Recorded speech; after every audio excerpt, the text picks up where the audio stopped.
Welcome back to Razmafzar TV. Hi, Bede. How are you doing today? I'm doing fine, thank you. So, Bede, we are going to continue with our series on miniatures, archery, Persian miniatures on archery. And today we are going to talk about grasps, but we are going to make a comparative study. We have already published many articles together. The translation Mhm, I made and then annotations we did together on these articles. This time we're going to talk about grasping the bow grip. So, and mhm. the archery manuals talk about changalebaz or changalbaz or changalebaz. They talk about qabze khandan, open or laughing, open or bahrami. They talk about mudawwar, round. They talk about murabba, square. And they talk about shirdas, lion grasp. Five grasps mentioned in Persian manuals. But as we are going to discuss it now, they are not very consistent. And it's always like that. Some of them Yeah. just use two words to describe one grasp. Some of them are more specific. So, and but we need to say that these Persian manuals we have published together span hundreds of years, right? So it's not that they Yeah, were written almost during. 1,000 years, maybe Yes, what exactly, 900 years, something like that. exactly. So that's what we need So to that's take also in consideration. that's Go a ahead. huge span of time for any kind of Yeah. nomenclature to stay consistent. Yes. And it's the same in any language. So it's not just a thing with Farsi. Yes. It's a normal thing with all languages. It's only because people wrote these things down and read the old manuscripts that there's any consistency at all. If Yes. it's purely a an oral tradition, Yes. because it's not recorded, everybody says, "Oh, it's perfect. It's exactly the same as it was 300 years ago." But we don't know because there's nobody who's 300 years old alive to say, "Oh, yeah, that's what Granddad said." No, this is a big problem with oral transmission. It gives you a really good feel, but its precision can be off. Written stuff, particularly when they argue with each other. This is a really valuable thing. So one author might say, "Oh, the old masters say you do this, but nowadays we do this." It's it gives you an insight into how the language has changed. Yes. You know from linguistic principles how prevalent this is, but as a normal person who speaks one language, um, it's hard to imagine just how variable words can be. Yeah. It's unbelievable. Unbelievable. Uh, Pete, before we go and to this, and let me just share it so then we can also talk about grasps. Uh, Hmm. okay, let us just go before we go to these miniatures, try to identify and classify them. Let's start with Changale Boss. What is Qabzeye Changale Boss? Hawk's Okay, claw grasp. this is I would say the most advanced grasp used in the Middle East. There are a couple of variations similar to it in Chinese archery, but it's mainly a Middle Eastern thing, and it comes to us from Persian manuscripts, from Arabic manuscripts, and from Turkish manuscripts. So it was widely known and understood. Now I just have a bow over here, and I'm going to try and demonstrate it. Yes. Um, this isn't a strong bow, but it is in fact a really old bow. Mhm. Um, and you'll notice the shape of the grip of the bow. Yeah. So it's it's raised on the back of the bow. Yeah. It's flat, slightly rounded on the belly of the bow. Yeah. Now, when you do Changali bus, all the grips we know concentrate that the lower three fingers, Yeah. so the little finger, the ring finger, and the middle finger, are tightly wrapped around the bow. Yeah. And the other thing that, oh, this is going to be fun. The other thing that they generally say is that they shouldn't touch the palm of the hand. The bow grip should be big enough that there is a gap between the fingers and the palm of the hand. So in Changali bars, it starts out with these three fingers tightly grasped in ascending uh, strength. So you've got the middle finger is the least tight, the ring finger is tighter, the little finger is the tightest. So that's the base of the grasp. Now, what happens next is your wrist turns down and you push with the part of the hand between the index finger and the thumb. Yes. So this means that suddenly the hand is turning down slightly. The index finger is relaxed and it's curled back out of the way. Yeah. If it's not curled back out of the way, it can be hit by the arrowhead. Yeah. So then the thumb, I'm going to try and do this. This is not as easy as I thought it was going to be. The thumb is curled down over the middle finger Yeah. so that the arrow is sitting high Yeah. above the thumb. It's not running along the proximal section of the thumb. Yeah. Most grips do that, have the arrow laying flat and the proximal section of the thumb horizontal with regard to the ground. But Charlie Buzz curls the thumb out of the way. Now, normally it's relaxed, even though it's curled. But if you're shooting with a sipper, the Turkish overdraw, you can tense it because the arrow's not actually sitting on the thumb at all. It's sitting on a groove. But normally it's relaxed. To be honest, shooting relatively like between, I've done this up to about an 80-pound bow. It doesn't matter if you tense the thumb with a heavy bow because what happens is the arrow is just touching. This is really fun having an 18th century bow. Uh, um, the arrow is just touching, so the hand is down like that, and the thumb is down. The arrow is really just touching on the knuckle of the thumb on a single point. Yes. It's not it's not running along the wrist there. It's just sitting on that point. And that means as soon as you release the arrow, it's not abrupt, but it actually jumps off the thumb. It's not touching the thumb as it goes past. It gets into a stable position and travels in that horizontal plane perfectly flat. Yes. What this grasp does is because you're extending out and pushing, and your shoulder is down, it's not up like that. So it directs all of the force of the bow straight down through the wrist, straight down the forearm, straight up the upper arm, and pushing the shoulder down into the back. This really is very strong. Yeah. And my experience, because I don't shoot this way all the time. When I want real accuracy, and I know in the Arabic books they talk about it for flight archery sometimes, but if you're really going for high level accuracy with a heavy bow, it is a wonderful grip for that. But it does require the ability to turn the wrist down and keep everything straight. So it's not a grasp that is particularly easy to do because you've got to concentrate on a lot of things. And of course, when you're using a sipper, you actually turn the wrist like that Yes. to get the exact to keep this all straight when you're shooting. But from my point of view, um, if you're practicing to get very accurate for target shooting, or in the old days for war when you were um, standing next to one of the generals and he said, "Shoot that guy over there," then this is the one to do. Um, also, again, this is a personal feeling. You seem to get more out of the bow when you shoot that way. I find that you get less flex in the arrow.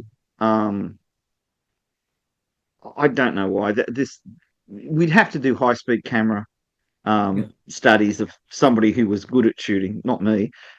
I could teach him. I don't think I'd ever get that good. But you need that to see what's really going on. Because I know from some of the photographs that people took when I was shooting that I think that's a metacarpal there.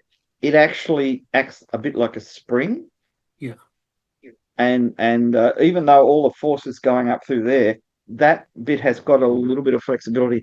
It's really hard to describe in words, which to me explains why we've got all these manuscripts, and you recognize it every time. Before they say the name, you recognize what they're talking about Yeah. Yeah. because it's so distinctive. But there's slight variations in how they discuss it. That's right. So Changalabos, hawk's claw grasp is one of them. Then we have another description, and this one is Bahrami, attributed to Bahram, Sasanian king, who was very famed. One also mentioned in different Persian books, also Book of Kings, and then it's also called Khandan. Khandan, I mean, just for Persian speakers here, Khandan in Persian, meaning, of course, no, Khandan means laughing, but Khandan, it has also a connotation, means open. Because if you want to laugh, in contrast to smile, you open your mouth, right? That's what Khandan. Qabze Khandan or Bahrami, attributed to Bahram, Sasanian king. So Mm. please, Pete, explain that to our viewers, for our viewers. Okay. Well, this is because of the variable nomenclature. Bahram is one of the more difficult ones to be absolutely sure what the author is talking about. Yeah. But again, going back to that, the thing about the lower three fingers is always the same. They're always tight. Yes. In Bahrami, there are a couple of variations that they could be talking about. A lot of them, I think, are referring to resting the thumb running along the middle finger. Yeah. So when you've got the bow in your hand, Yeah. um, Yeah. the thumb is fairly straight along the middle finger, Yeah. and that gives you a form thing, but it's not as closed, Mm. like because it's straight, it's not folded down like in Changali Baz. Yeah. So therefore, it's a more open style. Now, the position of the index finger has several different potential ways it can be. It Yeah. can be there where they're actually touching. Yeah. It can be retracted so it's out of the way. And but they're the basic ones that I see from the descriptions of Bahrami. Um, the other ones that we're going to talk about, Yeah. the thumb position, I think, is more important. But the advantage of Bahrami, I mean, even if you have the index finger extended, which wasn't common at all, Yeah. it would still work. Yeah. The real problem is, of course, Bahram probably never used this grip. We've got the silver plates, and he always has his index finger curled up, and so do all the Sasanian kings when they're shooting. So maybe he had such high prominence among the Arabs because of his connection with Arab tribes in south western Iran that in certainly Arabic literature, it's just a sign of respect for the how good a grip this is, and it is a really good grip. It's still pushing strongly here, like the Changali Buzz, but it's a more comfortable grip, Can you show it and it again for us, please, on a bow? okay. So it's I'm going to try and change my seating position so we get the camera in a better position. Yes. So you're gripping the grip there. You've got the center of the matan Hmm. there. It's the thumb is relaxed and the bow wants to move. The thumb is relaxed and Yeah. horizontal, and the index finger can either be there, there, or there. Really doesn't matter. Yeah. Um, So it can but the touch the difference, tip of the thumb, or it could be resting on the back of the bow handle, right? yeah, Or is it? yeah, different authors have different opinions on Yes. this. My experience in shooting suggests that there's no difference in the strength or comfort of the grip either way. It's a matter of personal preference. But there may have been a definitive one Yes. because some of the manuscripts are very, very precise. Yes. Yes. But I find when the I'm trying to do this without knocking everything over. Hmm. When the grip is like that and the arrow is there and the index finger is not touching, but it's just resting there, you get a really good channel for Mm. the arrow to sit Yeah. within. And that means that when you're, say, on horseback, you need very little pressure to stop the arrow from bouncing all over the place. Mm. And I feel this, I mean, it was always considered to be a very effective grip for or grasp for warfare. And I have a feeling that's what it is. I'm building a little thing that I found in a book about Persian art, which is a ring that fits on the end of the index finger, and it has a little groove for the tip of the Yeah. arrow to sit in. Yeah. Yeah. And I'm wondering if this is somehow related. There's only one that I know of that's ever been published, and it may have been just an experiment, but it may relate to um, how the hand is held. Mm. It may be something that uh, archers. I know from a late friend who used to do Japanese archery. The Japanese sometimes wore a glove on the left hand. It was when the hand was injured from shooting hundreds of arrows, Yes. not when it's just been cut or something. And so they had this soft leather glove.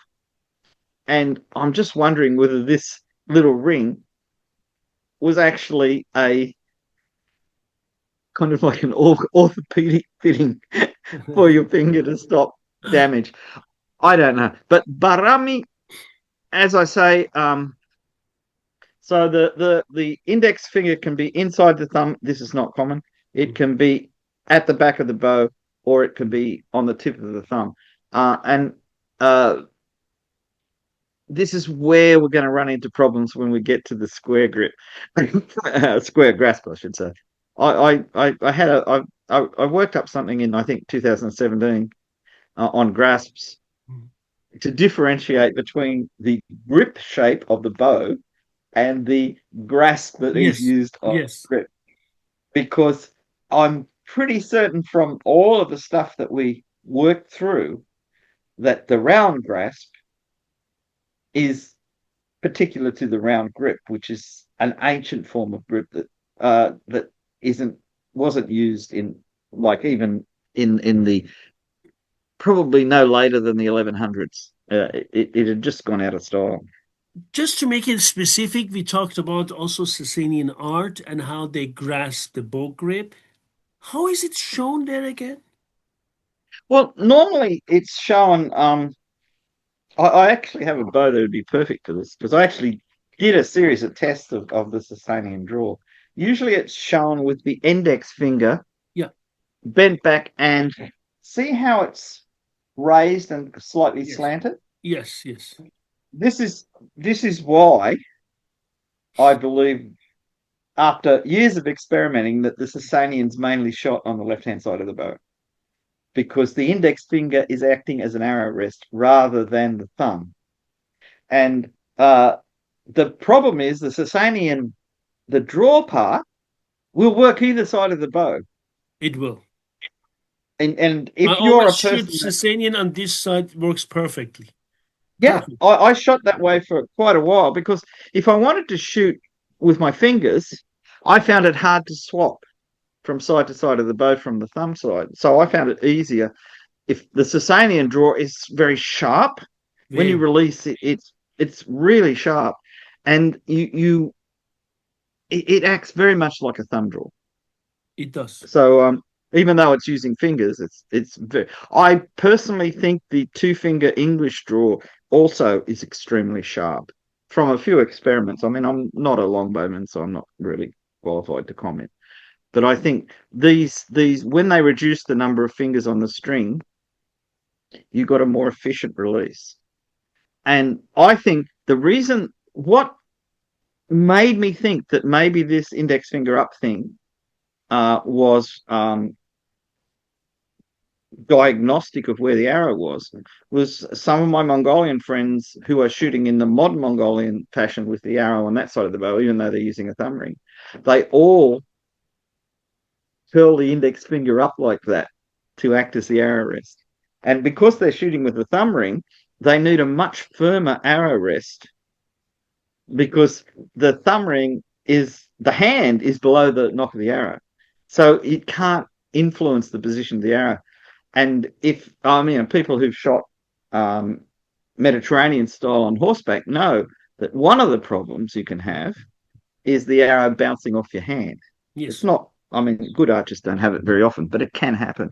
And I think this is the solution. It gives a kind of little valley that the arrow sits in between your finger and the side of the bow. Okay. This Mhm. is speculation, though. It's not Mhm. proven. Yeah. And unless we find a beautifully preserved Sasanian manuscript on archery, we'll never know. Uh, so this is the problem with a culture that goes back so far that almost anything could have happened. Yes. So we talked about Changalibas, we talked about Bahrami, and now we go to Morabba, square grasp. Yeah. Now this is interesting because it's described in Arabic works as well, and I think they're all talking about the same thing. It is a grasp which is more like that. Ah, just discovered I've got a cut. So that the the bow is sitting here, not in here. And it's particularly useful when you're shooting from a square stance, that is facing the target. Um, Can you show me the fingers again? okay, so again, the bottom three fingers are the same, but the from the back, see if that's in focus. No, it's not. Yeah. From the back, the main, the bow is like if this is Changali bars, right? Yes. The bow is facing that way. In Yes. the square grasp, the mekan, the ridge is sitting in the proximal creases, like right into the hand there rather than Yes. there. I don't know how this is coming out. It's a bit Yes. difficult to explain. This is the kind of thing you need really good diagrams for because um, But the thumb, show us the thumb. What do you do with the the, thumb? the thumb is wait a minute, let me show you. So if the bow is here, the hands are closed. The thumb is, see how it's not straight along the bow? It's at an angle So it's because bent a this, bit. yeah, because this the square Okay. grasp has moved the position of the middle of the belly of the bow from that position to there, so you can turn the hand further And around. the index So what finger? happens is, sorry, The index, so in index finger? index finger is normally there under the thumb. Okay. This is a grip for a person in full armor who is facing their enemy and they're doing this kind of draw here. Now, see how the fist is square, whereas when we do the others, the knuckles are facing the target. Yeah. I The problem with this is square grasps are sometimes defined differently. This is one interpretation of the square grasp. It is not the necessarily the canonical one. They're not a recommended grasp usually, but the thing that they are good for is positioning the string away from the arm Yes. because the bow is instead of being like that, it's Yeah. actually like that. Yes. Uh, I, I I didn't. I remember how difficult this is when you've got somebody next to you and you're teaching them how to shoot. This is one of the more difficult ones because people inevitably move the bow. They turn the bow more like that because that's more natural. The square grasp is it's easier with bows that actually have rectangular cross-section grips Yes. because it's very easy to feel where the grip is. Yes. Bows with the more modern type, and by modern I mean the type that came in the 1200s, Yes. because I mean that was modern. Uh, Yes. they don't want to sit there. They don't feel right when you push it and put. Whereas say one of the long straight eared bows, pre the Mongol invasion, often had quite long straight handles with a grip that was rectangular. And that type of grip, you can hold it several different ways and it just stays there, but it's not as, how can I say you're on horseback and you take your bow out of your bow case. With this style of grip on this bow, as Yes. soon as you take it into your hand immediately finds the right place. Yeah. Whereas on the older style grips, you actually had to think about it. Yes. I'm not saying that, they did fast draw archery from bow cases. That would be amusing. Okay. But what I am saying is that how much thinking you've got to do to get the bow in the right place. I think this is why certain grasps became less and less used. And you see in the literature this when you find the exactly the same description in the same words in two different manuscripts or three different manuscripts, it means they're copying from somewhere Yes. because they don't actually do it themselves anymore. Yes. But to be a proper author, you've got to show you know all the different styles of Yes. shooting. Yes. And let's move on. Okay. Again, Changalabas, Bahrami or Khandan, and then Murabba square.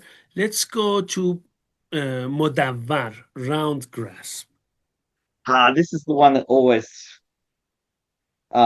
confuses me. My understanding is it is the grasp you use on a round gripped bow.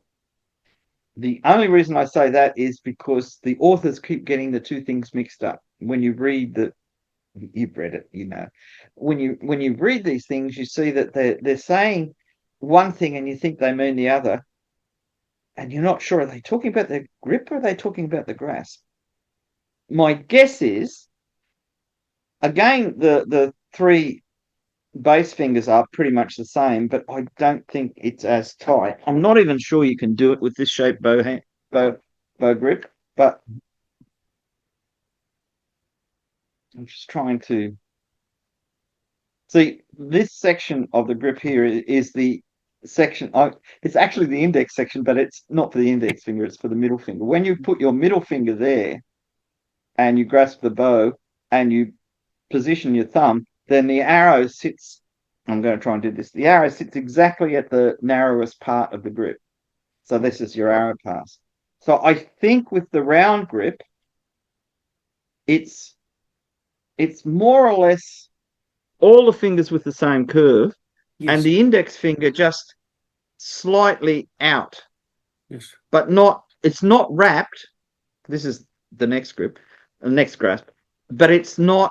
It's not like on the tip we were talking before. It's kind of not quite brought round, but there. I I'm saying this with a great degree of um, hesitancy because every description I've read of it is slightly different. And it should be, and the wrist should be bent a bit, right? I think so. I think it's Yes. not like as extreme as the square grasp. This is getting fun. Uh, but I think it allows you to Yeah. move to Exactly. get things in the right position. Yes. And again, I think this goes back to earlier bows that had actually oval or round uh, grip cross sections, and possibly it may be a really old grasp that goes back to pre-Islamic times. Yes. Um, and I just get the feeling this is something Hijazi or something like that. It's so old that it may even go back to self bows, but they kept it because there were occasions when it was useful. Let's if we stick to Persian archery tradition, which is the longest, it goes back to ancient Iran. Could it come from ancient Iran? I think that's a distinct possibility because when you look at, say, go back to Achaemenid times, the bows would have been there would have been two cross sections at the grip. There would have been a rounded cross section in the shorter recurved reflex bows, and a squarer cross section in the longer bows that the infantry used. And this might be that both of them may go back that far, and we might be looking at square grip for that earlier type of composite bow, and round grip for the more Scythian style bow. that say you see in the reliefs in the Apadana and that. This is speculation, but it really, when you look at the later Parthian style bows and the Sasanian bows that we have representations of, I mean, we don't have a surviving grip, I think, of a Sasanian bow, unless there's one in a Iranian museum that I haven't seen yet. Um, but I think these two grasps are solutions to shooting that type of bow. And so the Parthians were using the Mediterranean reliefs from the engravings from Shami. Um, so uh, it's not until the late Sasanian period you start to see thumb releases in Iran. And my guess is this is talking about shooting an earlier type of bow, but because the tradition was written down and so many things were transmitted on, they didn't lose this information, Yes. and they found ways of adapting these grasps to modern bows, because not every bow was made the same way. Yes. And we know from going through the descriptions of bows, minimum of four types of different bow in use at any time. This is hand bows. I'm not talking about crossbows as well.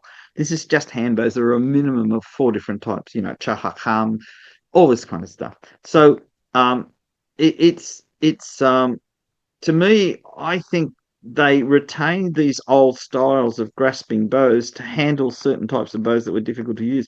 Maybe with the really um, set back handles with Yes. more or less round cross sections, maybe that round grip was the best way to manage them. And then you were using maybe the bottom two fingers on the setback to make sure the bow was straight when you got to full draw. Yes. But again, it's speculation. It's Yes. really great. We've gone through all these manuscripts and we've found descriptions of the round grip in all of them, but none of them are clear enough to say for sure what they were really doing. Uh, Okay, we talked about because, Changalibas, Bahram or Khandan. We talked about Morabba or square grip and Mudawwar or round grasp. Then we go to the last one, Shizdas, lion's grasp. yeah, and I think this is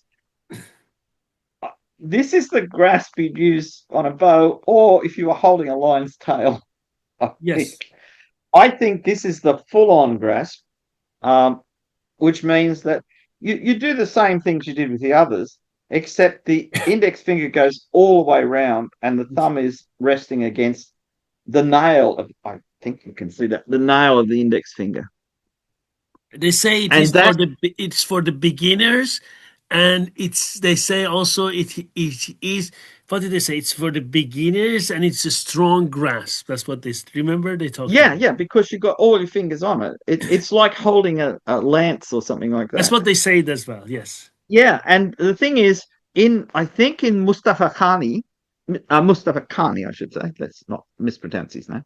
Um, he describes this grasp. I don't think he gives it the name, but he says this is people who've not been trained uh, shooting heavy bows. They grasp like that because it's strong, but it's not refined enough to get the most out of the bow. yeah. And I mean, it's got a wonderful name. Lion grasp is such a good name, but I think there's a Yeah. little subtlety in that description to show that it's basically the uneducated bowman, but Yes. it does work. Yeah, it It's works. important to if you keep the index and thumb still relaxed, you won't get hurt by the arrow. No, no. It's only if you tighten everything that you run the risk of being hurt. And even that can be mitigated by having the knocking point a little bit above center. So this Yes. is the thing. We each have a grasp we like the most. I mean, my Yes. everyday grasp is Bahrami, Yes. but my special grasp is Changali Das Yes. That's because right. I feel when I'm feeling really focused, this is the one to use.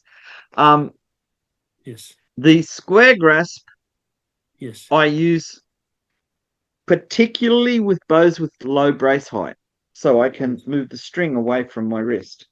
Yes. That's And it's weirdly, if there was a surviving example of a square grasp, it would be the Korean grasp.